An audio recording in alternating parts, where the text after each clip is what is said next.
शाहाबाद की 22 सीटों पर जीत का पूरा प्लान एनडीए ने तो बना लिया है। ऐसे में अभी हाल ही में भोजपुरी स्टार पवन सिंह की भी बीजेपी में वापसी हो चुकी है, जिसकी तस्वीरें दुनिया ने देखी और आपने भी देखी होगी।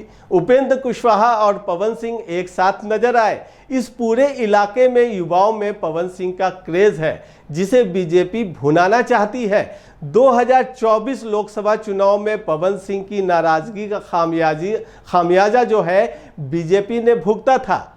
सियासत के नज़रिए से देखें तो एक वक्त शाहाबाद का पूरा इलाका एनडीए का गढ़ हुआ करता था। 2010 में एनडीए शाहाबाद की पूरी सीटों पर यानी 22 के 22 सीटों पर जीत हासिल करती थी। 2015 से परिस्थितियां बदलने लगी, लेकिन नीतीश कुमार और लालू यादव के साथ आने के बाद बीजेपी की जमीन खिसक गई।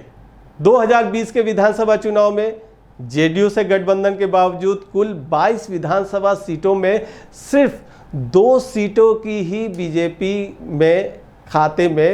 के खाते में 2 सीट ही आ पाया।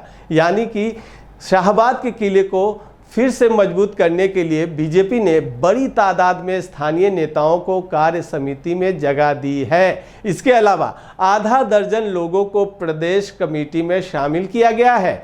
आयोगों में भी वहां के नेताओं को तरजीह दी गई है, ताकि 2020 वाली स्थिति 2025 में नहीं हो। तो ये था एनवीसी 24 पर शाहाबाद के 22 सीटों का पूरा विश्लेषण, जिसे लेकर आप समझ सकते हैं कि अभी तक की क्या स्थिति है। यानी कि शाहाबाद का जो गढ़ है, किला है, एक समय में एनडीए के पास था और अब वो महागठबंधन का किला बन चुका है। अब इस किले में एनडीए कैसे अपना पैठ जमा पाती है, इसके लिए पूरा लामबंद उसका प्लान चल रहा है। कुशवाहा समाज को एक किया जा रहा है और पवन सिंह की वापसी जो है, नाराज़गी जो दूर हुई है, ये दूर की गई है। यही वजह है कि शाहाबाद में एक बार फिर से 22 सीटों पर एनडीए अपना दबदबा बनाना चाहती है।